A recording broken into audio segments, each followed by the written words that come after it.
মাথা ঠুকে দিলে কি হয় জানেন? শিং বেরোয়। প্রাণ চায় চক্ষু না চায়, মরিয়ে কি তোর দুস্তর লজ্জা। প্রাণ চায় চক্ষু না চায়, সুন্দর এসে ফিরে যায়, তবে কার লাগে মিথ্যা এ সজ্জা। প্রাণ চায় চক্ষু না চায়, মরিয়ে কি তোর দুস্তর প্রাণ চায় চক্ষু না চায়। লা লা লা লা লা লা লা লা। গপ্প মিলে ঠিক, কিছু ভয়, কিছু রহস্য, কিছু হাসি, কিছু প্রেম, এই থেকে সবই আছে। গপ্প মিলে থেকে আজকের গপ্প কথা সাহিত্যিক শরৎচন্দ্র চট্টোপাধ্যায়ের Datta. Any digital copy of this content leading to piracy is a crime. এই গল্পের যে কোনো রকম পাইরেসির বিরুদ্ধে উপযুক্ত আইনি ব্যবস্থা নেওয়া হবে। পাইরেসি দণ্ডনীয় অপরাধ। অনুগ্রহ করে পাইরেসি করবেন না, পাইরেসি সাপোর্ট করবেন না। তাহলে শুরু করা যাক।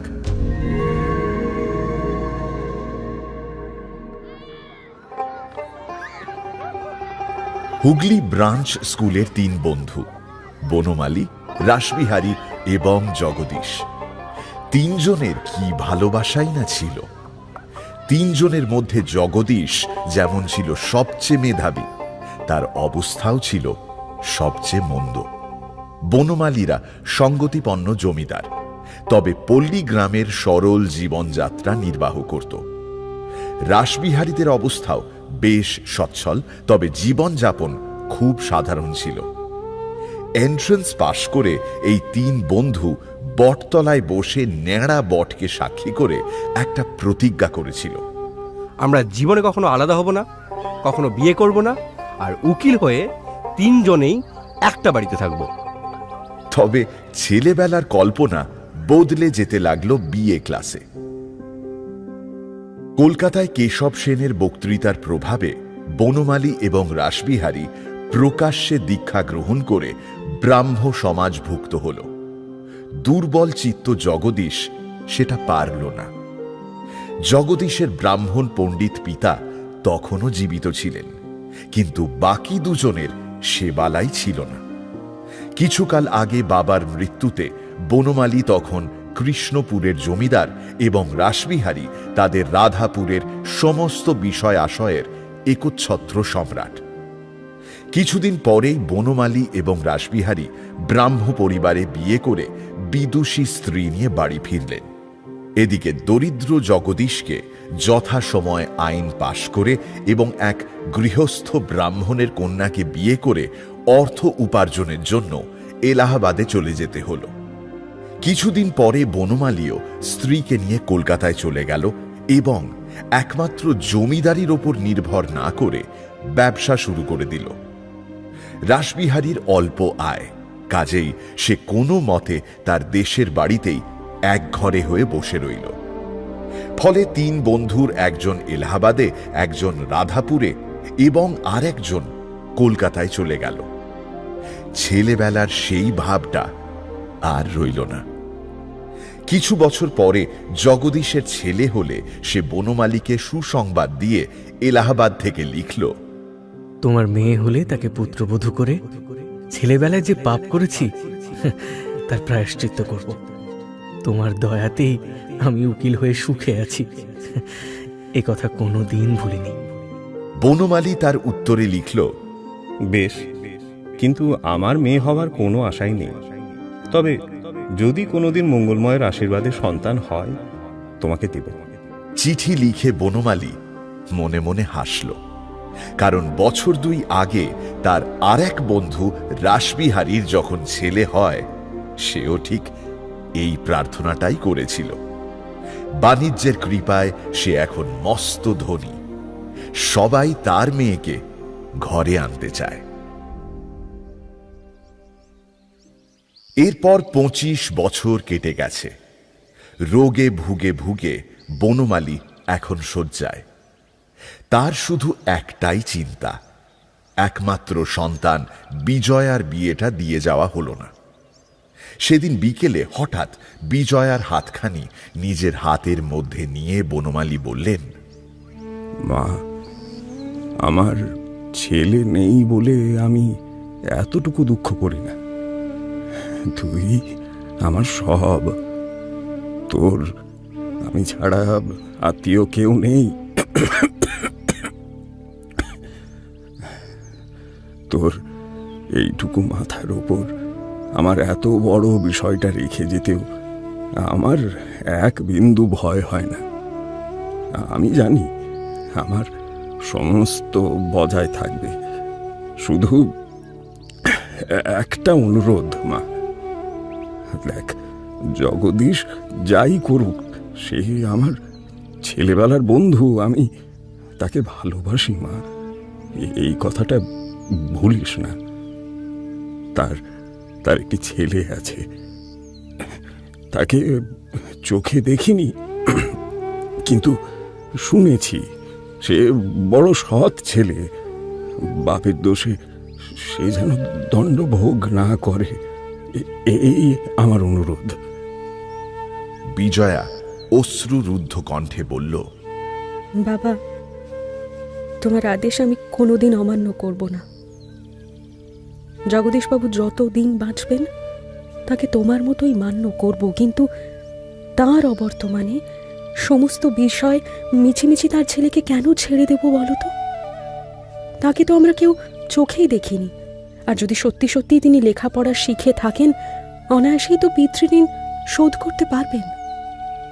ঋণ তো কম নয় মা, ছেলে মানুষ, এ যদি শোধ না করতে পারে। যে না পারে সে কুসন্তান বাবা, তাকে প্রশ্রয় দেওয়া উচিত নয়। বনমালী তাঁর এই সুশিক্ষিতা তেজস্বিনী কন্যাকে চিনতেন, তাই আর পীড়াপিড়ি না করে বললেন, সমস্ত কাজকর্মে ভগবানকে মাথার উপরে রেখে যা কর্তব্য তাই করো মা। তবে এই জগদীশ যখন একটা মানুষের মতো মানুষ ছিল, তখন তুই না জন্মাতেই সে তোকে তার এই ছেলেটির নাম করে চেয়ে নিয়েছিল, আর আমিও কথা দিয়েছিলাম মা। এই কন্যাটি শিশুকালেই মাতৃহীন হয়েছিল বলে বনমালী পিতা মাতা উভয়ের স্থান পূর্ণ করেছিলেন। তাই বিজয়া বাবার কাছে মায়ের আবদার করতেও কোনো দিন সংকোচ বোধ করেনি। বাবা, তুমি তাকে শুধু মুখের কথাই দিয়েছিলে, মনের কথা তো দাওনি। দিলে কি একবার তাকে চোখের দেখা দেখতেও চাইতে না?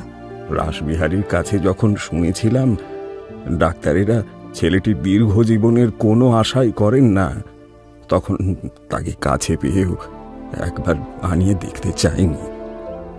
এই কলকাতা শহরেই কোন এক বাসায় থেকে তখন সে বিয়ে পড়ত। তারপরে নিজের নানান অসুখে বিসুখে সে কথা আর ভাবিনি, কিন্তু এখন দেখছি সেটাই আমার মস্ত ক্ষতি হয়ে গেছে মা। তো তবু তোকে বলছি বিজয়া, সে সময় জগদীশকে তোর সম্বন্ধে আমার মনের কথাই দিয়েছিলাম। আজ জগদীশকে সবাই জানে একটা অকর্মণ্য জুয়ারি, অপদার্থ, মাতাল হিসেবে, কিন্তু এই জগদীশই একদিন আমাদের সবার চেয়ে ভালো ছেলে ছিল। শুধু বিদ্যা বুদ্ধি নয়, এমন প্রাণ দিয়ে ভালোবাসতে আমি কাউকে দেখিনি। জগদীশের স্ত্রী মৃত্যুকালে ছেলেকে কাছে ডেকে বলেছিলেন, বাবা, শুধু এই আশীর্বাদই করে যাই যেন ভগবানের ওপর তোমার অচল বিশ্বাস থাকে। শুনেছি নাকি মায়ের এই শেষ আশীর্বাদটুকু নিষ্ফল হয়নি। জগদীশের ছেলে নরেন এইটুকু বয়সে ভগবানকে তার মায়ের মতোই ভালোবাসতে শিখেছে। যে এটা পেরেছে সংসারে আর তার বাকি কি আছে মা? এইটাই কি সংসারে সবচেয়ে বড় পারা বাবা? এইটি সবচেয়ে বড় পারা মা। তুমি নিজে কোনোদিন পারো আর না পারো, এ যে পারে তার পায়ে যেন মাথা পাততে পারো।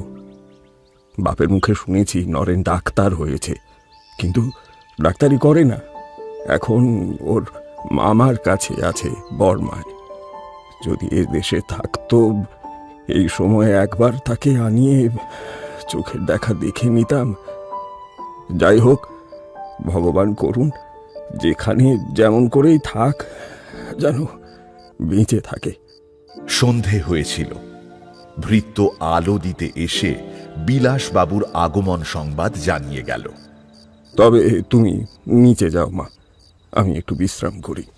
বিজয়া বাবার পায়ের ওপর শালখানি যথাস্থানে টেনে দিয়ে আলোটা চোখের ওপর থেকে আড়াল করে দিয়ে নিচে নেমে গেল। বিলাসের আগমন সংবাদে কন্যার মুখের ওপর যে আরক্ত আভাটুকু দেখা দিল, বনমালীকে তা ব্যথা দিল। বিলাসবিহারী রাসবিহারীর পুত্র। বনমালী সমাজ ত্যাগ করার পর থেকে বড় একটা দেশে যেতেন না। জমিদারি তত্ত্বাবধানের ভার বাল্যবন্ধু রাসবিহারীর ওপরেই ছিল। সেই সূত্রেই বিলাসের এ বাড়িতে আসা যাওয়া আরম্ভ হয়েছিল। তবে সে যাতায়াত এক অন্য কারণেও পর্যবসিত হয়েছিল।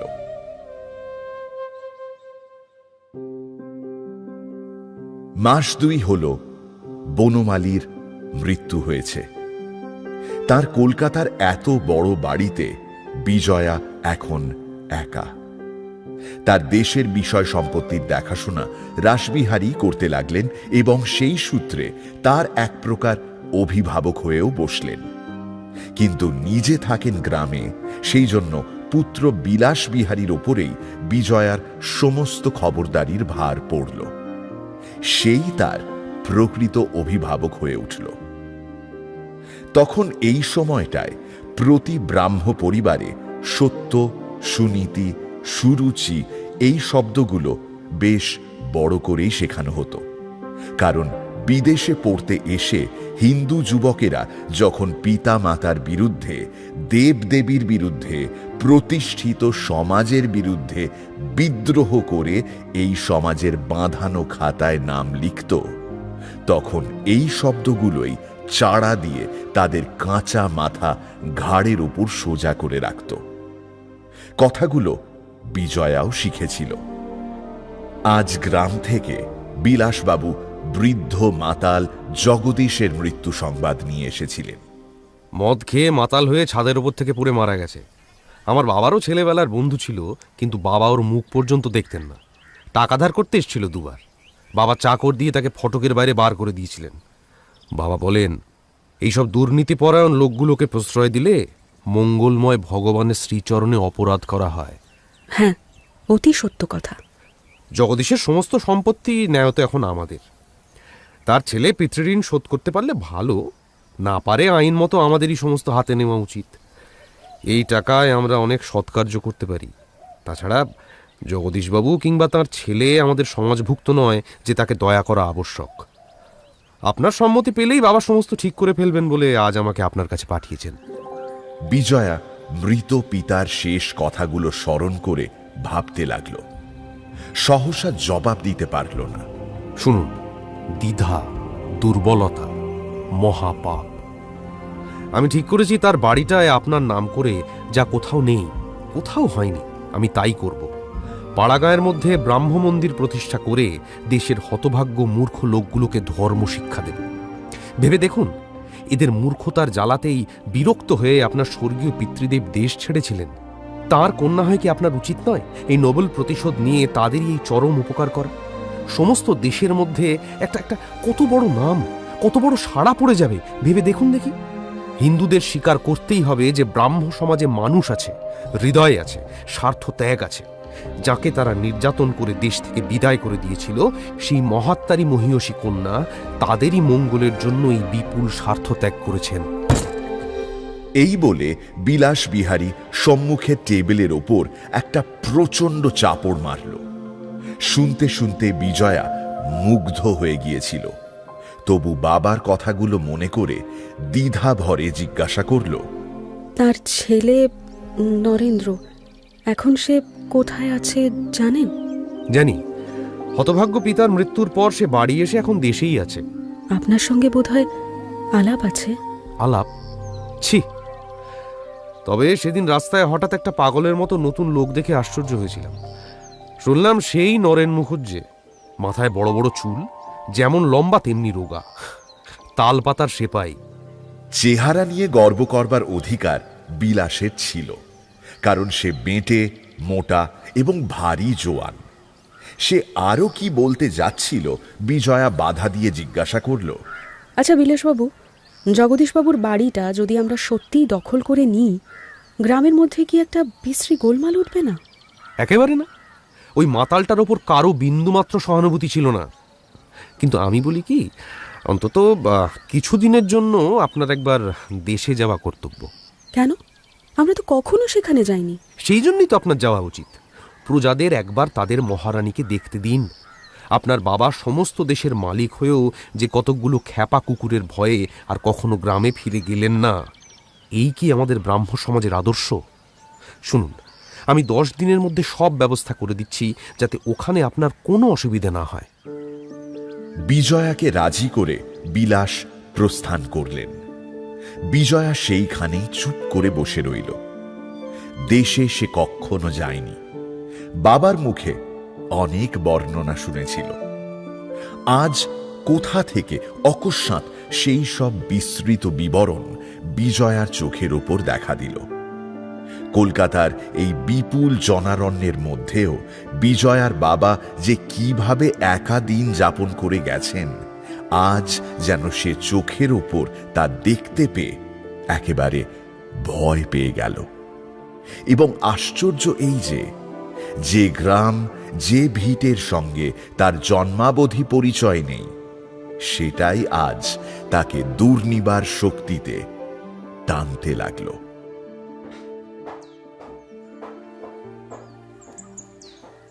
বহুকাল পরিত্যক্ত জমিদার বাড়ি বিলাসের তত্ত্বাবধানে মেরামত হতে লাগলো। এদিকে এদিকে এদিকে, সাবধানে সাবধানে। হ্যাঁ, ওখানে কি আছে? নামাও দেখি, নামাও। জমিদারের একমাত্র কন্যা দেশে বাস করতে আসবেন, এই সংবাদ প্রচারিত হওয়া মাত্র শুধু কৃষ্ণপুরের নয়, রাধাপুর, বজ্রপুর, দিঘড়া প্রভৃতি আশপাশের 5-7টা গ্রামের মধ্যে একেবারে হইচই পড়ে গেল। কোথা থেকে এই নতুন বিপত্তি এলো বলো তো? শুনেছি মেয়েটার নাকি বিয়ের বয়স হয়ে গেছে, অথচ এখনো বিয়ে হয়নি। আরে মেয়ে তো মেম সাহেব, মৃত্যু ম্যানেজার, আসছে জুতো জামা পরে। রাসবিহারীটা তো এমনি জ্বালাতন করে। এই মেয়ে আবার কি উপদ্রব আনে কে জানে। শরতের শুরুতেই এক মধুর সকালে মস্ত 2 ওয়েলার বাহিত খোলা ফিটনে চড়ে তরুণী জমিদার কন্যা শত নরনারীর সভয় কৌতূহল দৃষ্টির মাঝখান দিয়ে হুগলি স্টেশন থেকে পিতৃ পিতামহের পুরনো আবাস স্থলে এসে উপস্থিত হল।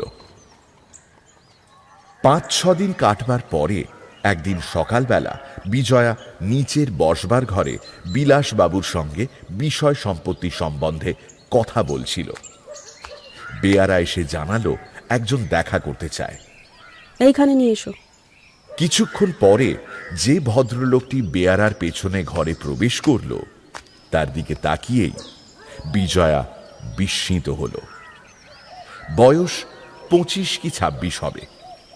দীর্ঘাঙ্গ, কিন্তু সেই অনুপাতে হৃষ্টপুষ্ট নয়। বর্ণ উজ্জ্বল গৌর, গোঁফ দাড়ি কামানো, পায়ে চটি জুতো, গায়ে জামা নেই, শুধু একখানি মোটা চাদরের ফাঁক দিয়ে সাদা পৈতের গোছা দেখা যাচ্ছে। সে ছোট্ট একটি নমস্কার করে একখানা চেয়ার টেনে নিয়ে বসল। লোকটির আচরণে সংকোচের লেশ মাত্র নেই। তার আগমনে বিজয়া এবং বিলাস দুজনেই অবাক হল। এদিকের সকল ভদ্রলোককে বিলাস চিনত, কিন্তু এই যুবক তার সম্পূর্ণ অপরিচিত। আগন্তুক ভদ্রলোকটি প্রথমে কথা বলল। আমার মামা পূর্ণ গাঙ্গুলি মশাই আপনার প্রতিবেশী, পাশের বাড়িটি তার। শুনলাম তার পিতামহের কালের দুর্গাপুজো নাকি আপনি এবার বন্ধ করে দিতে চান। এর মানে কি? এই বলে সে বিজয়ার মুখের দিকে তাকালো। প্রশ্ন এবং তা জিজ্ঞাসা করার ধরনে বিজয়া আশ্চর্য এবং মনে মনে বিরক্ত হলো, কিন্তু কোনো উত্তর দিল না। আপনি কি তাই মামার হয়ে ঝগড়া করতে এসেছেন নাকি? কিন্তু কার সঙ্গে কথা বলছেন সেটা ভুলে যাবেন না।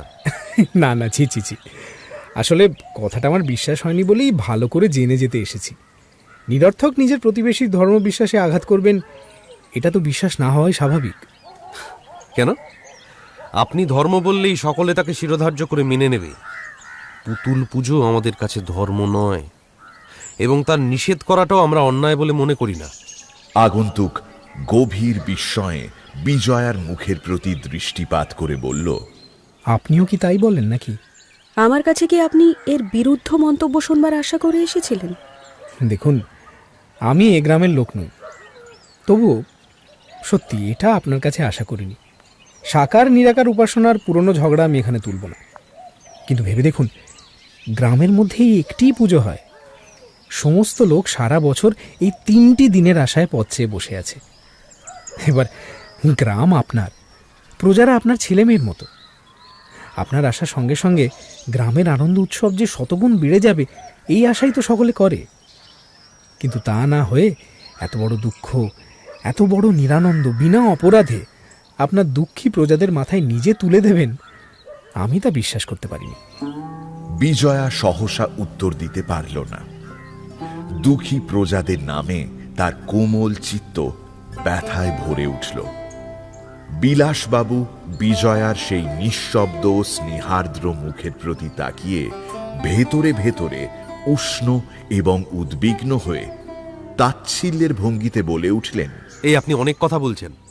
আপনার মামা একটি কেন, 100টা পুতুল গড়িয়ে ঘরে বসে পুজো করতে পারেন, তাতে কোনো আপত্তিই নেই। শুধু কতকগুলো ঢাক ঢোল কাঁসি অহরাত্র ওর কানের কাছে পিটে ওকে অসুস্থ করে তোলাতেই আমাদের আপত্তি। অসুবিধে যদি কিছু হয়, না হয় হলোই। আপনারা মায়ের জাত, এদের আনন্দের অত্যাচার আপনি সইবেন না তো কে সইবে? আপনি নিজেই যদি মুসলমান হয়ে মামার কানের কাছে মহরম শুরু করে দিতেন, তার ভালো লাগতো কি? কলকাতা থেকে ওকে দেশে এনে মিচমিচি একরাশ ঢাক ঢোল কাঁসর বাজিয়ে ওর কানের মাথা খেয়ে ফেলতে আমরা দেব না, কিছুতেই না। বাবা হতে দেবেন না। আপনার বাবা কে এবং তার নিষেধ করবার কি অধিকার সেটা আমার জানা নেই, কিন্তু আপনি যে মহরমের অদ্ভুত উপমা দিলেন, এটা হিন্দুর রোশন চৌকি না হয়ে সেই মুসলমানদের মহরমের কাড়া নাকড়ার বাধ্য হলে কি করতেন শুনি? এ শুধু নিরীহ স্বজাতির প্রতি অত্যাচার বই তো নয়। বাবার সম্বন্ধে তুমি সাবধান হয়ে কথা কও বলে দিচ্ছি, নইলে এখনই অন্য উপায় শিখিয়ে দেব তিনি কে এবং তার কি অধিকার। আগন্তুক আশ্চর্য হয়ে বিলাসের মুখের প্রতি তাকালো, কিন্তু ভয়ের চিহ্ন মাত্র তার মুখে দেখা দিল না, বরং দেখা দিল বিজয়ার মুখে। আগন্তুক বিলাসকে সম্পূর্ণ উপেক্ষা করে বিজয়ার দিকে তাকিয়ে বলল, আমার মামা বড়লোক নন, তার পুজোর আয়োজন সামান্যই, তবুও এইটি একমাত্র আপনার দরিদ্র প্রজাদের সমস্ত বছরের আনন্দ উৎসব। হ্যাঁ, হয়তো আপনার কিছু অসুবিধা হবে, কিন্তু তাদের মুখ চেয়ে কি এটুকু আপনি সহ্য করে নিতে পারবেন না? না, পারবেন না, পারবেন না। কতগুলো মূর্খ চাষার পাগলামি সহ্য করবার জন্যে কেউ জমিদারি করে না। তোমার আর কিছু বলবার না থাকে তুমি যাও, মিথ্যে আমাদের সময় নষ্ট করো না। বিলাসের এই উৎকট উত্তেজনায় ক্ষণকালের জন্য আগন্তুক ভদ্রলোকটি যেন হতবুদ্ধি হয়ে গেল। সহসা তার মুখে প্রত্যুত্তর জোগাল না, কিন্তু বাবার কাছে বিজয়া নিষ্ফল শিক্ষা পায়নি। সে শান্ত ধীরভাবে বিলাসের মুখের দিকে তাকিয়ে বলল, বিলাসবাবু, আপনার বাবা আমাকে মেয়ের মতো ভালোবাসেন বলেই এদের পুজোয় নিষেধ করেছেন, কিন্তু আমি বলি কি, হলোই বা 3-4 দিন একটু গোলমাল। সে অসহ্য গন্ডগোল আপনি জানেন না বলে। 3 দিনের তো ব্যাপার, আর আপনি আমার অসুবিধের ভাবনা ভাবছেন। কিন্তু কলকাতা হলে কি করতেন বলুন তো? সেখানে অষ্টপ্রহর কেউ কানের পাশে তোপ দাগতে থাকলেও তো চুপ করে সহ্য করতে হতো। শুনুন, আপনাকে বলছি, আপনার মামাকে জানাবেন তিনি প্রতিবার যেমন করেন এবারেও তেমনই পুজো করুন। আমার বিন্দুমাত্র আপত্তি নেই। নমস্কার। নমস্কার। নমস্কার। আগন্তুক ধীরে ধীরে বেরিয়ে গেল। বিলাস এবং বিজয়া কেউই জানতে পারল না যে এই অপরিচিত যুবকটি তাদের সর্বপ্রধান আসামি জগদীশের পুত্র নরেন্দ্রনাথ। নরেন চলে গেলে মিনিট খানেক বিজয়া অন্যমনস্ক ও নীরব থেকে সহসা চকিত হয়ে মুখ তুলতেই নিতান্ত অকারণেই তার গালের ওপর একটা ক্ষীণ আরক্ত আভা দেখা দিল। আপনি রাগ করলেন নাকি? রাগ না করলেও পিতার অপমানে পুত্রের ক্ষুণ্ণ হওয়া বোধ করি অস্বাভাবিক নয়। কিন্তু এতে তার মানহানি হয়েছে এ ভুল ধারণা আপনার জন্মালো কি করে? তিনি স্নেহবশে মনে করেছেন আমার কষ্ট হবে, কিন্তু কষ্ট হবে না এইটাই শুধু ভদ্রলোককে জানিয়ে দিলুম। এতে মান অপমানের কথা তো কিছু নেই বিলাসবাবু। ওটা কথাই নয়। বেশ, আপনার এস্টেটের দায়িত্ব নিজে নিতে চাননি, কিন্তু এরপরে বাবাকে আমার সাবধান করে দিতেই হবে, নইলে পুত্রের কর্তব্যে ত্রুটি হবে। বিলাসবাবু, এই সামান্য বিষয়টাকে যে আপনি এমন করে নিয়ে এত গুরুতর করে তুলবেন হে আমি ভাবতেও পারিনি। ভালো, আমার বোঝবার ভুলে যদি অন্যায়ই হয়ে থাকে আমি অপরাধ স্বীকার করছি, ভবিষ্যতে আর হবে না। বিজয়া ভেবেছিল এরপরে কারো কোনো কথাই আর থাকতে পারে না। দোষ স্বীকারের সঙ্গে সঙ্গেই তার সমাপ্তি হয়ে যায়। কিন্তু এই সংবাদ তার জানা ছিল না যে কিছু মানুষ আছে যার বিষাক্ত ক্ষুধা একবার কারো ত্রুটির মধ্যে আশ্রয় গ্রহণ করলে আর কোনো মতেই নিবৃত্ত হতে চায় না। বিজয়ার দৃষ্টির সামনে বিলাসের হিংস্র প্রকৃতিটা এক মুহূর্তেই একেবারে পরিস্ফুট হয়ে দেখা দিল। তাহলে পূর্ণ গাঙ্গুলিকে জানিয়ে পাঠান যে রাসবিহারী বাবু যে হুকুম দিয়েছেন তার অন্যথা করা আপনার সাধ্য নয়। সেটা কি ঢের বেশি অন্যায় কাজ হবে না? আচ্ছা, আমি নিজেই না হয় চিঠি লিখে তার অনুমতি নিচ্ছি। এখন অনুমতি নেওয়া না নেওয়া দুই সমান। আপনি যদি তাকে সমস্ত গ্রামের মধ্যে অশ্রদ্ধার পাত্র করে তুলতে চান, আমাকেও তাহলে অত্যন্ত অপ্রিয় কর্তব্য পালন করতে হবে। সেটা কি শুনি? আপনার জমিদারি শাসনের মধ্যে তিনি যেন আর হাত না দেন। আপনার নিষেধ তিনি শুনবেন আপনি মনে করেন?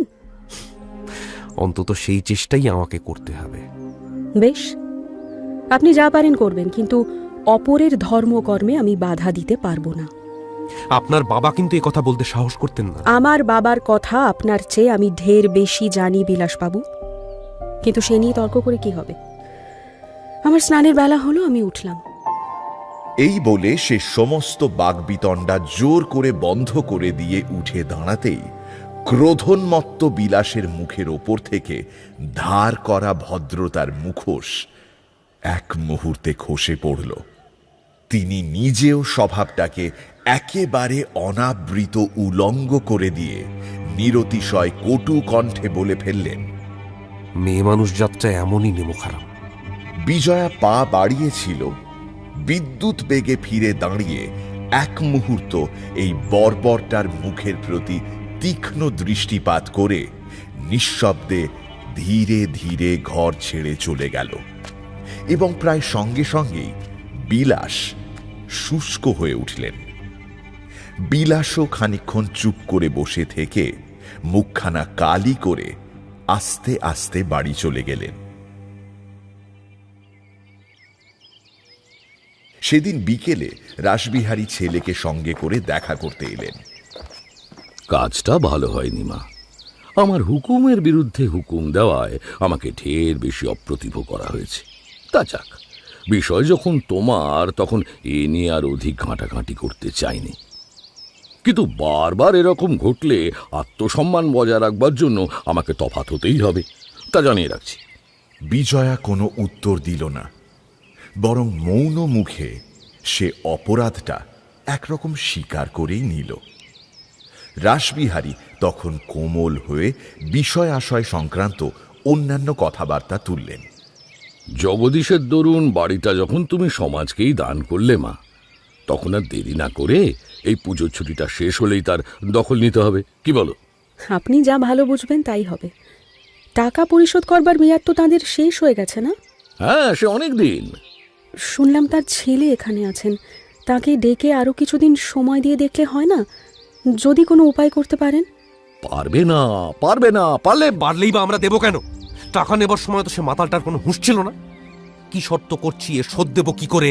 তিনি আমার বাবার বন্ধু ছিলেন, তার সম্বন্ধে সসম্মানে কথা বলতে বাবা আমাকে আদেশ করে গেছেন। কিন্তু সে তো একটা তুমি চুপ করো না বিলাস। এসব বাজে সেন্টিমেন্ট আমি কিছুতেই সহ্য করতে পারি না। তা সে কেউ রাগই করুক আর যাই করুক, আমি সত্যি বলতে ভয় পাই না, সত্য কাজ করতে পিছিয়ে দাঁড়াই না। তা বটে, তা বটে। আমাদের বংশের এই স্বভাবটা আমারও গেল নাকি না? বুঝলে মা বিজয়া, আমি আর তোমার বাবা এই জন্যই সমস্ত দেশের বিরুদ্ধে সত্য ধর্ম গ্রহণ করতে ভয় পাইনি। বাবা মৃত্যুর আগে আমাকে আদেশ করে গিয়েছিলেন, ঋণের দায়ে তার বাল্যবন্ধুর প্রতি যেন অত্যাচার না করি। তবে তিনিই কেন সমস্ত দেনাটা নিজে ছেড়ে দিয়ে গেলেন না শুনি? জগদীশবাবুর ছেলেকে ডেকে পাঠিয়ে সমস্ত কথা জানানো হয়, এই আমার ইচ্ছে। সে যদি আরো 10 বছর সময় চায়, তাই দিতে হবে নাকি? হ্যাঁ, তাহলে দেশে সমাজ প্রতিষ্ঠার আশা সাগরের অতল গর্ভে বিসর্জন দিতে হবে দেখছি। আপনি আমার বাবার বন্ধু, আপনার কাছে আমি জানতে চাইছি, একবার তাকে ডেকে পাঠিয়ে এ বিষয়ে তার কি ইচ্ছা জানতে পারবেন নাকি? রাসবিহারী অতিশয় ধূর্ত লোক। তিনি ছেলের ঔদ্ধত্যের জন্য মনে মনে বিরক্ত হলেও বাইরে তারই মতটাকে সমীচীন প্রমাণ করতে একটুখানি ভূমিকার ছলে ধীরভাবে বললেন, দেখো মা, তোমাদের মতান্তরের মধ্যে তৃতীয় ব্যক্তির কথা কওয়া উচিত নয়। কারণ কি, সে তোমাদের ভালো, সে আজ না হয় কাল তোমরাই স্থির করে নিতে পারবে। এ বুড়োর মতামতের প্রয়োজন হবে না। কিন্তু কথা যদি বলতে হয় মা, বলতেই হবে। এক্ষেত্রে তোমারই ভুল হচ্ছে। জমিদারি চালাবার কাজে আমাকেও বিলাসের কাছে হার মানতে হয়, সে আমি অনেকবার দেখেছি। আচ্ছা তুমি বলো দেখি, কার গরজ বেশি, তোমার না জগদীশের ছেলের? তার ঋণ পরিশোধের সাধ্যই যদি থাকতো, সে কি নিজে এসে একবার চেষ্টা করে দেখতো না? সে তো জানে তুমি এসেছো। এখন আমরাই যদি উপযাচক হয়ে তাকে ডাকিয়ে পাঠাই, সে নিশ্চয়ই বড় রকমের সময় নেবে। কিন্তু তাতে ফল শুধু এই হবে, সে টাকাও দিতে পারবে না, তোমাদের সমাজ প্রতিষ্ঠার সংকল্প চিরদিনের জন্য ডুবে যাবে। আচ্ছা বেশ, তার অগোচরে তো কিছুই হতে পারবে না। তখন নিজে যদি সে সময় চায়, তখন না হয় বিবেচনা করে দেখা যাবে। কি বলো মা? আচ্ছা। বিজয়ার মুখের চেহারা দেখে স্পষ্ট বোঝা গেল সে মনে মনে এই প্রস্তাব অনুমোদন করেনি। রাসবিহারী আজ বিজয়াকে চিনলেন। তিনি বুঝলেন এ মেয়েটির বয়স কম, কিন্তু সে যে তার পিতার বিষয়ের মালিক এটা সে জানে, এবং তাকে মুঠোর ভেতরে আনতেও সময় লাগবে। সুতরাং একটা কথা নিয়ে বেশি টানা হ্যাচড়া সঙ্গত নয় বিবেচনা করে সান্ধ্য উপাসনার নাম করে গাত্রোত্থান করলেন।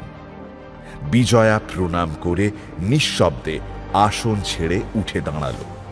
তিনি আশীর্বাদ করে বেরিয়ে গেলেন। বিজয়া মুহূর্তকাল মাত্র চুপ করে দাঁড়িয়ে থেকে বলল, আমার অনেকগুলো চিঠিপত্র লেখার আছে, আপনার কি এখন আমাকে প্রয়োজন? না, আপনি যেতে পারেন। আপনাকে চা পাঠিয়ে দিতে বলবো কি? না, দরকার নেই। আচ্ছা, নমস্কার।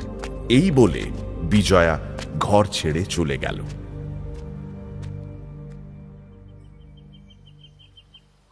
দীঘায় স্বর্গীয় জগদীশবাবুর বাড়িটা সরস্বতীর পরপারে।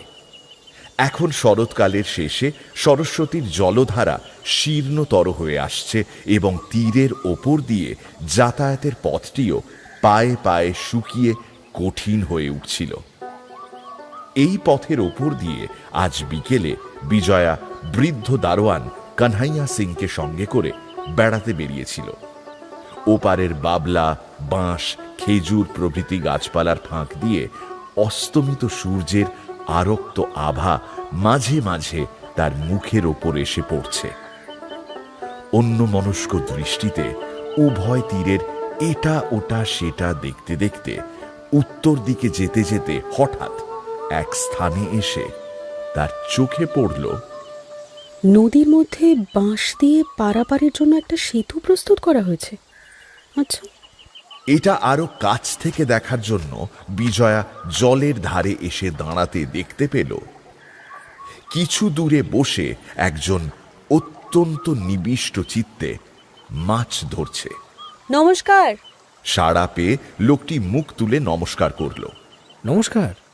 ঠিক সেই সময় বিজয়ার মুখের ওপর সূর্য রশ্মি এসে পড়ল, আর চোখাচোখি হওয়া মাত্রই তার গৌরবর্ণ মুখখানি একেবারে যেন রাঙা হয়ে উঠল। যে মাছ ধরছিল সে পূর্ণবাবুর সেই ভাগ্নে, যে সেদিন মামার হয়ে তার কাছে দরবার করতে এসেছিল। সেই যে নরেন্দ্রনাথ, বিজয়া সেটা জানে না। নরেন কাছে এসে হাসি মুখে বলল, বিকেলবেলায় বেড়াবার পক্ষে নদীর ধারটা মন্দ জায়গা নয় বটে, কিন্তু এই সময়টা ম্যালেরিয়ার ভয়ও কম নেই। আপনাকে বুঝি কেউ সাবধান করে দেয়নি? না, কিন্তু ম্যালেরিয়া তো লোক চিনে ধরে না। আপনি যে জেনে শুনে জলের ধারে বসে আছেন, কই দেখি কি মাছ ধরলেন? পুঁটি। 2 ঘন্টায় মাত্র 2টি পেয়েছি। মজুরি পোষায়নি, কিন্তু কি করি বলুন, আপনার মতো আমিও প্রায় বিদেশি বললেই হয়।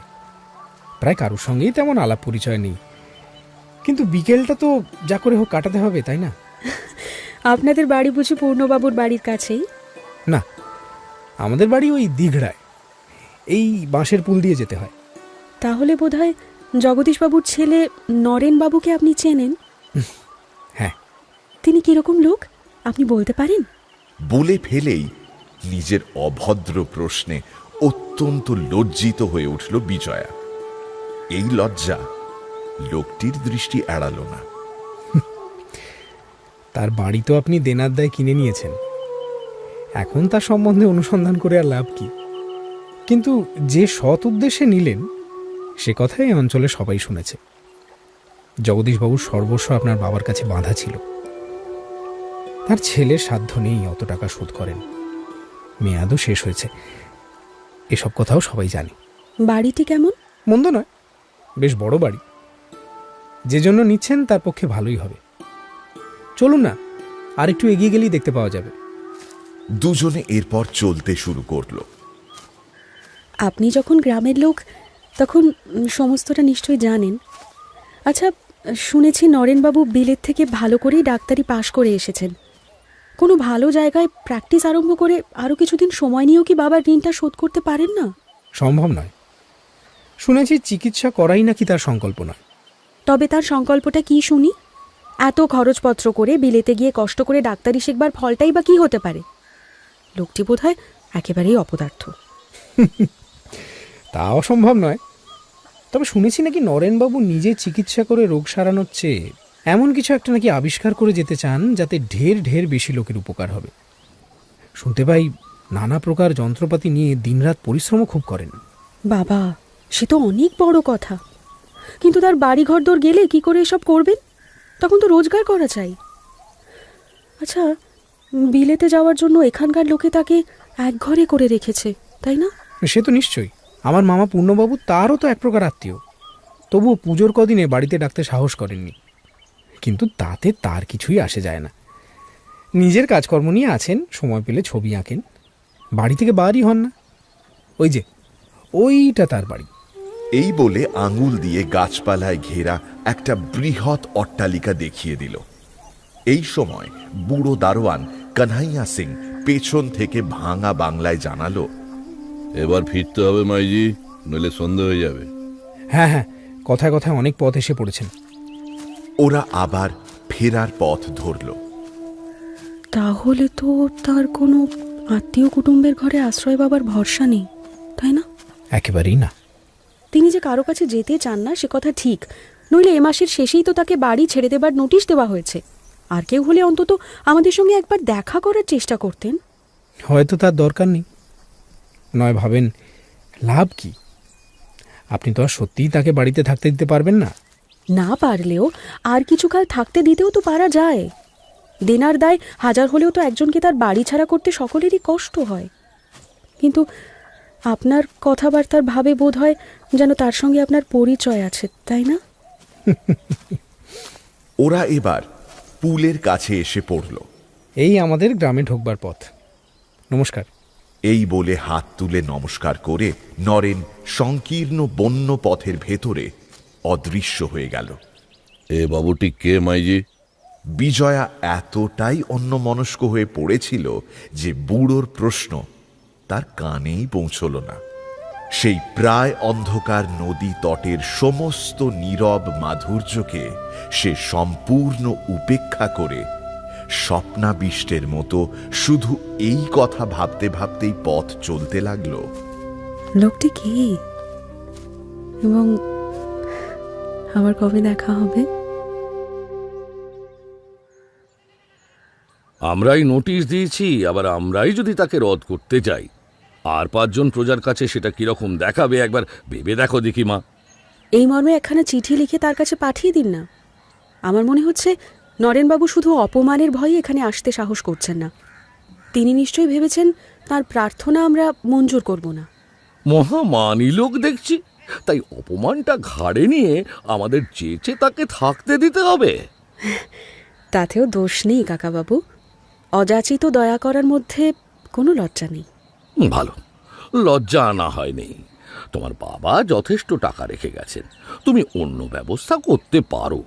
কিন্তু মা, যাকে আজ পর্যন্ত চোখেও দেখনি, আমাদের সকলের অনুরোধ এড়িয়ে তার জন্যই বা তোমার এত ব্যথা কেন? আপনাকে তো বলেইছি, এটা বাবার অনুরোধ। তাছাড়া আমি শুনেছি তিনি এক ঘরে। গৃহহীন করলে আত্মীয় কুটুম্ব কারুর বাড়িতেই তার আশ্রয় পাবার পথ নেই। তাছাড়া গৃহহীন কথাটা মনে করলেই আমার ভারী কষ্ট হয় কাকাবাবু। তোমার এইটুকু বয়সে যদি এই কষ্ট হয়, আমার এতখানি বয়সে সে কষ্ট কত বড় হতে পারে ভাবো। আর আমার দীর্ঘ জীবনে এই প্রথম তো অপ্রিয় কর্তব্যের সামনে দাঁড়াইনি। কর্তব্য চিরদিনই আমার কর্তব্য, তার কাছে হৃদয় বৃত্তির কোনো দাবি দেওয়া নেই। বনমালী যে কঠোর দায়িত্ব আমাকে দিয়ে গেছেন, সে ভার আমাকে জীবনের শেষ মুহূর্ত পর্যন্ত বহন করতেই হবে। তাতে যত দুঃখ কষ্টই না আমাকে ভোগ করতে হোক। হয় আমাকে সমস্ত দায়িত্ব থেকে সম্পূর্ণ অব্যাহতি দাও, না হলে কিছুতেই তোমার এই অসঙ্গত অনুরোধ আমি রাখতে পারবো না। বিজয়া অধোমুখে নীরবে বসে রইল। পিতার অপরাধে তার নিরপরাধ পুত্রকে গৃহ ছাড়া করার সংকল্প তার অন্তরের মধ্যে বেদনা দিতে লাগল। কিন্তু জোর করে নিজের ইচ্ছে পরিচালন করবার সাহসও তার নেই। অথচ এটাও তার অগোচর ছিল না যে পল্লীগ্রামে সমারোহপূর্বক ব্রাহ্ম মন্দির প্রতিষ্ঠার খ্যাতি লাভের উচ্চাকাঙ্ক্ষাতেই বৃদ্ধ পিতার পেছনে দাঁড়িয়ে বিলাসবিহারী এই জেদ এবং জবরদস্তি করছে। রাসবিহারী আর কিছু বললেন না।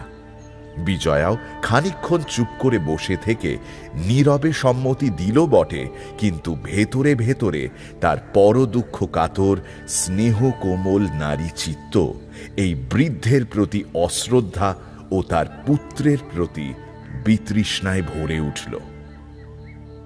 রাসবিহারী বিষয়ী লোক, এ কথা তাঁর অজানা ছিল না যে মালিক তাকে তর্কের বেলায় 16 আনা পরাজয় করে আদায়ের বেলায় 8 আনার বেশি লোভ করতে নেই। কারণ সে পাওনা শেষ পর্যন্ত পাকা হয় না। তাই বিজয়ার মুখের দিকে তাকিয়ে ঈষৎ হেসে তিনি বললেন, মা, তোমার জিনিস তুমি দান করবে, আমি বাদ সাধব কেন? আমি শুধু বলছি, বিলাস যা করতে চেয়েছিল তা স্বার্থের জন্যও নয়, রাগের জন্যও নয়, শুধু কর্তব্য বলেই চেয়েছিল। একদিন আমার বিষয়, তোমার বাবার বিষয় সব এক হয়েই তোমাদের দুজনের হাতে পড়বে। সেদিন বুদ্ধি দেবার জন্য এই বুড়োকে খুঁজে পাবে না। সেদিন তোমাদের উভয়ের মতের যাতে অমিল না হয়, সেদিন তোমার স্বামীর কাজকে যাতে শ্রদ্ধা করতে পারো, বিশ্বাস করতে পারো, কেবল এই আমি চেয়েছি। নইলে দান করতে, দয়া করতে সেও জানে, আমিও জানি, কিন্তু সে দান অপাত্রে হলে যে কিছুতেই চলবে না। এই শুধু তোমার কাছে আমার প্রমাণ করা। এখন বুঝলে মা, কেন আমরা জগদীশের ছেলেকে এক বিন্দু দয়া করতে চাইনি, এবং কেন সে দয়া একেবারে অসম্ভব। এই পরম সার গর্ভ ও অকাট্য যুক্তিযুক্ত উপদেশাবলীর বিরুদ্ধে তর্ক করা চলে না। বিজয়া নীরবেই বসে রইল। বিলাস ছেলে মানুষ হলেও কতদূর পর্যন্ত ভবিষ্যৎ ভেবে কাজ করে। আমি তো এই কাজেই চুল পাকালুম, কিন্তু জমিদারি কাজে ওর চাল বুঝতে আমাকে মাঝে মাঝে স্তম্ভিত হয়ে চিন্তা করতে হয়। বিজয়া শুধু ঘাড় নেড়ে সায় দিল, কিন্তু কোনো কথা বলল না। 4:30 বাজে বলে রাসবিহারী লাঠিটা হাতে করে উঠে দাঁড়িয়ে বললেন, উঠি মা। এই সমাজ প্রতিষ্ঠার চিন্তায় বিলাস যে কিরকম উতলা হয়ে উঠেছে তা প্রকাশ করে বলা যায় না। তার ধ্যান, জ্ঞান, ধারণা সমস্তই হয়েছে এখন ঈশ্বরের চরণে কেবল প্রার্থনা আমার এই যে সে শুভ দিনটি যেন আমি চোখে দেখে যেতে পারি।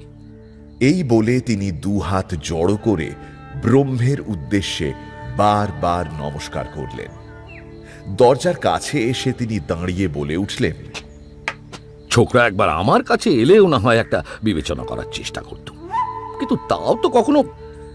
হতভাগা, অতি হতভাগা। বাপের স্বভাব একেবারে 16 কলায় পেয়েছে দেখতে পাচ্ছি। বলতে বলতে রাসবিহারী বেরিয়ে গেলেন। আর সেইখানে একভাবে বসে বিজয়া কি যেন ভাবতে লাগল। হঠাৎ বাইরের দিকে নজর পড়ায় গিয়ে দেখল বেলা পড়ে আসছে। অমনি নদী তীরের অস্বাস্থ্যকর বাতাস তাকে সজোরে টান দিয়ে যেন আসন ছেড়ে তুলে দিল, এবং আজও সে বৃদ্ধ দারোয়ানজিকে নিয়ে বায়ু সেবনের অজুহাতে বেরিয়ে পড়ল। ঠিক সেইখানে বসে আজও নরেন মাছ ধরছিল। অনেকটা দূর থেকে বিজয়া সেটা দেখতে পেলেও কাছাকাছি এসে যেন দেখতেই পায়নি এমন ভাবে চলে যাচ্ছিল।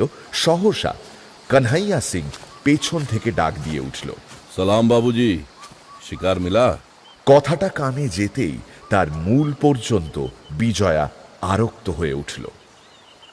যারা মনে করেন যথার্থ বন্ধুত্বের জন্য অনেক দিন এবং অনেক কথাবার্তা হওয়া চাই, তাদের এইখানে মনে করিয়ে দেওয়া প্রয়োজন যে না, তা অত্যাবশ্যক নয়। বিজয়া ফিরে দাঁড়াতেই নরেন্দ্রনাথ ছিপ রেখে দিয়ে নমস্কার করে কাছে এসে দাঁড়ালো। দেশের প্রতি আপনার সত্যিকারের টান আছে বটে, এমনকি তার ম্যালেরিয়াটা পর্যন্ত না নিলে আপনার চলছে না দেখছি। আপনার নেওয়া হয়ে গেছে বোধ হয়। ডাক্তারদের একটু সবুর করে নিতে হয়, অমন তাড়াতাড়ি। আপনি ডাক্তার নাকি? তা বই কি, একজন কত বড় ডাক্তারের প্রতিবেশী আমরা।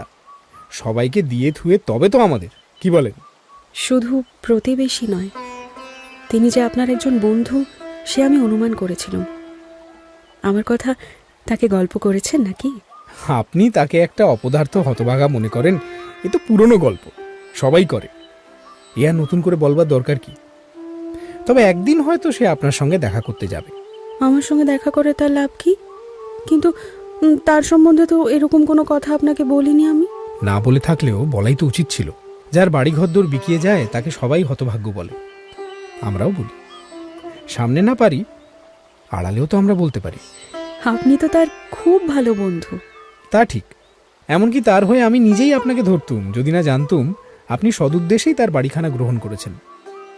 বিজয়া একটিবার মাত্র মুখ তুলে তাকালো, কিন্তু এ সম্বন্ধে কোনো কথা বলল না। কথায় কথায় আজ তারা আরো একটু বেশি দূর পর্যন্ত এগিয়ে গিয়েছিল। দেখা গেল ওপারে একদল লোক সার বেঁধে নরেন্দ্রবাবুর বাড়ির দিকে চলেছে। তার মধ্যে 50 থেকে 15 পর্যন্ত সব বয়সের লোকই ছিল। ওরা কোথায় যাচ্ছে জানেন? নরেনবাবুর স্কুলে পড়তে। ও বাবা, তিনি এই ব্যবসাও করেন নাকি? কিন্তু যতদূর বুঝতে পারছি বিনা পয়সায়, ঠিক না? ঠিক চিনেছেন। অপদার্থ লোকের কোথাও আত্মগোপন করা চলে না। নরেন বলে, আমাদের দেশে সত্যিকারের চাষি নেই, চাষ করা পৈতৃক পেশা। তাই সময় অসময়ে জমিতে দুবার লাঙল দিয়ে বীজ ছড়িয়ে আকাশের পানে হাঁ করে চেয়ে বসে থাকে। একে চাষ করা বলে না, লটারির খেলা বলে। কোন জমিতে কখন সার দিতে হয়, কাকে সার বলে, কাকে সত্যিকারের চাষ করা বলে, এসব জানেই না। বিলেতে থাকতে ডাক্তারি পড়ার সঙ্গে এই বিদ্যেটাও সে শিখে এসেছিল। ভালো কথা, একদিন যাবেন তার স্কুল দেখতে। মাঠের মাঝখানে গাছের তলায় বাপ বেটা ঠাকুরদায় মিলে যেখানে পাঠশালা বসে, সেখানে। যাবার জন্য বিজয়া তৎক্ষণাৎ উদ্যত হয়ে উঠল, কিন্তু পরক্ষণেই কৌতূহল দমন করে শুধু বলল, না থাক। আচ্ছা, অত বড় বাড়ি থাকতে তিনি গাছতলায় পাঠশালা বসান কেন? এসব শিক্ষা তো শুধু কেবল মুখের কথায় বই মুখস্থ করিয়ে দেওয়া যায় না, তাদের হাতে নাতে চাষ করিয়ে দেখাতে হয়। একবার যদি তার স্কুলের মাঠের ফসল দেখেন, আপনার চোখ জুড়িয়ে যাবে। এখনো তো বেলা আছে, আজই চলুন না, ওই তো দেখা যাচ্ছে। না, আজ থাক। তবে থাক, চলুন খানিকটা আপনাকে এগিয়ে দিয়ে আসি। এই বলে সঙ্গে সঙ্গে চলতে লাগলো। মিনিট 5-6 বিজয়া একটি কথাও বলল না। ভেতরে ভেতরে কেমন যেন তার লজ্জা করতে লাগলো, অথচ লজ্জার কারণই সে জানে না।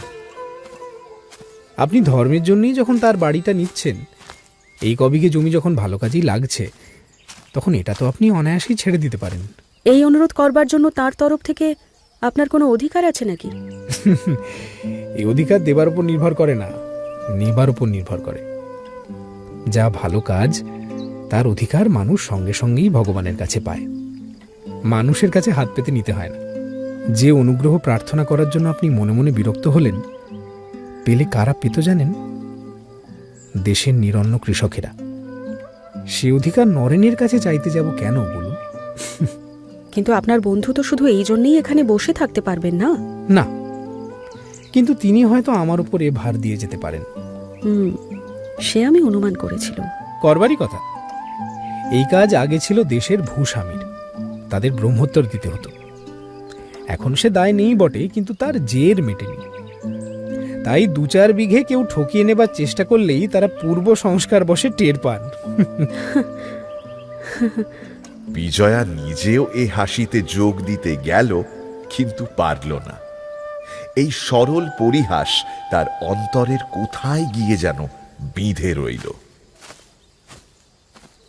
কিছুক্ষণ নিঃশব্দে চলে হঠাৎ বিজয়া জিজ্ঞাসা করল, আপনি নিজেও তো আপনার বন্ধুকে আশ্রয় দিতে পারেন।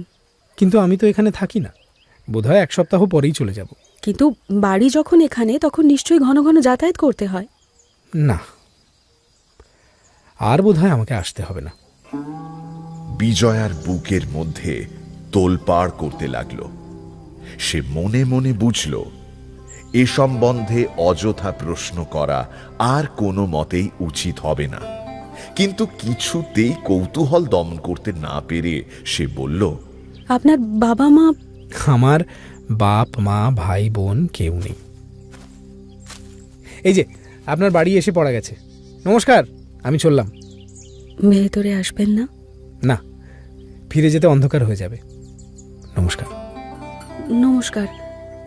বলছি, আপনার বন্ধুকে একবার রাসবিহারী বাবুর কাছে যেতে বলতে পারেন না? তিনি বাবার সমস্ত বিষয় সম্পত্তি দেখেন। সে আমি জানি, কিন্তু তার কাছে কেন যেতে বলছেন? বিজয়া এ প্রশ্নের আর কোনো উত্তর দিতে পারল না। নরেন কিছুক্ষণ স্থিরভাবে দাঁড়িয়ে বোধ করি প্রতীক্ষা করল, তারপর বলল, আমার ফিরতে রাত হয়ে যাবে, আমি আসি। এই বলে দ্রুত পদে প্রস্থান করল নরেন। বিজয়া অন্ধকার বাগানের ভেতর দিয়ে বাড়ির দিকে এগোতে লাগল। যে দুটো কথা তার মনকে সর্বাপেক্ষা অধিক আচ্ছন্ন করে রাখল, প্রথমটা হলো ভদ্রলোকের নামটা পর্যন্ত জানা হলো না, আর দ্বিতীয়টি এই যে 2 দিন পরে ইনি কোথায় চলে যাবেন প্রশ্নটা শতবার মুখে এসে পড়লেও শতবারেই কেবল লজ্জাতেই মুখে বাঁধল। এই লোকটি সম্বন্ধে একটা বিষয় প্রথম থেকেই বিজয়ার দৃষ্টি আকর্ষণ করেছিল, যে ইনি যেই হন না কেন যথেষ্ট সুশিক্ষিত এবং পল্লীগ্রাম জন্মস্থান হলেও অনাত্মীয় ভদ্রমহিলার সঙ্গে অসংকোচে আলাপ করবার শিক্ষা এবং অভ্যেস এর আছে। ব্রাহ্ম সমাজভুক্ত না হয়েও এ শিক্ষা যে তিনি কি করে কোথায় পেলেন, ভাবতে ভাবতে বাড়িতে পা দিতেই পরেশের মা এসে জানালো, বিলাসবাবু অনেকক্ষণ বাইরের বসার ঘরে অপেক্ষা করতেছেন। শোনা মাত্রই বিজয়ার মন ক্লান্তি ও বিরক্তিতে ভরে উঠল। তিনি চা খাবেন কিনা জিজ্ঞাসা করা হয়েছিল? হ্যাঁ, তিনি বলেছেন তুমি ফিরে এলেই একসঙ্গে হবে। বিলাসবাবুই যে এ বাড়ির ভবিষ্যৎ কর্তৃপক্ষ এই সংবাদ আত্মীয় পরিজন সবাই জানে, এবং সেই হিসেবে আদর যত্নেরও ত্রুটি হতো না। বিজয়া আর কোনো কথা না বলে ওপরে তার ঘরে চলে গেল। প্রায় মিনিট 20 পরে সে নিচে এসে খোলা দরজার বাইরে থেকে দেখতে পেল বিলাসবিহারী টেবিলের ওপর ঝুঁকে পড়ে কাগজপত্র দেখছে। বিজয়ার পায়ের শব্দে সে মুখ তুলে ছোট্ট একটি নমস্কার করে একেবারেই গম্ভীর হয়ে উঠল। নমস্কার। তুমি নিশ্চয়ই ভেবেছো আমি রাগ করে এতদিন আসিনি। যদিও রাগ আমি করিনি, কিন্তু করলেও যে সেটা আমার পক্ষে কিছুমাত্র অন্যায় হতো না। বিলাস এতদিন পর্যন্ত বিজয়াকে আপনি বলে ডাকত। আজ এই আকস্মিক তুমি সম্বোধনের কারণ কিছুমাত্র উপলব্ধি করতে না পারলেও বিজয়া যে আনন্দে উচ্ছ্বসিত হয়ে উঠল না, তা তার মুখ দেখে অনুমান করা কঠিন নয়। কিন্তু সে কোনো কথা না বলে ধীরে ধীরে ঘরে ঢুকে একটু দূরে একটা চৌকি টেনে বসল। কলকাতা থেকে সমস্ত ঠিকঠাক করে এইমাত্র এলাম। এখন পর্যন্ত বাবার সঙ্গে দেখা করতে পারিনি। তুমি স্বচ্ছন্দে চুপ করে থাকতে পারো, কিন্তু আমি তো পারি না। আমার তো দায় দায়িত্ব বোধ আছে। একটা বিরাট কাজ মাথায় নিয়ে আমি কিছুতেই স্থির থাকতে পারি না। আমাদের ব্রাহ্ম মন্দির প্রতিষ্ঠা এই বড়দিনে ছুটিতেই হবে। সবাইকে নিমন্ত্রণ করে এসেছি। কারা কারা আসবেন তাও এই কাগজখানায় আমি টুকে এনেছি, একবার পড়ে দেখো। বলে বিলাস আত্মপ্রসাদের প্রচণ্ড নিঃশ্বাস ত্যাগ করে সামনের কাগজখানা বিজয়ার দিকে ঠেলে দিয়ে চৌকিতে হেলান দিয়ে বসল। বিজয়া কথা বলল না। নিমন্ত্রিতদের সম্বন্ধেও লেশ মাত্র কৌতূহল প্রকাশ করল না। ব্যাপার কি এমন চুপচাপ যে? আমি ভাবছি আপনি যে নিমন্ত্রণ করে এলেন, এখন তাদের কি বলা যায়। মানে মন্দির প্রতিষ্ঠা সম্বন্ধে আমি এখনো কিছু স্থির করে উঠতে পারিনি। তুমি কি ভেবেছো এই ছুটির মধ্যে না করতে পারলে আর শীঘ্র করা যাবে? তারা তো কেউ তোমার নন যে তোমার যখন সুবিধা হবে তখনই তারা এসে হাজির হবেন। মনস্থির হয়নি মানে? আমি ভেবে দেখলুম এখানে এই নিয়ে সমারোহ করবার দরকার নেই। সমারোহ করতে হবে এমন কথা তো আমি বলিনি। বরঞ্চ যা স্বভাবতই শান্ত গম্ভীর, তার কাজ নিঃশব্দে সমাধা করবার মতো জ্ঞান আমার আছে। তোমাকে সেজন্য চিন্তিত হতে হবে না। এখানে ব্রাহ্ম মন্দির প্রতিষ্ঠা করার কোনো সার্থকতা নেই, সে হবে না। তুমি কি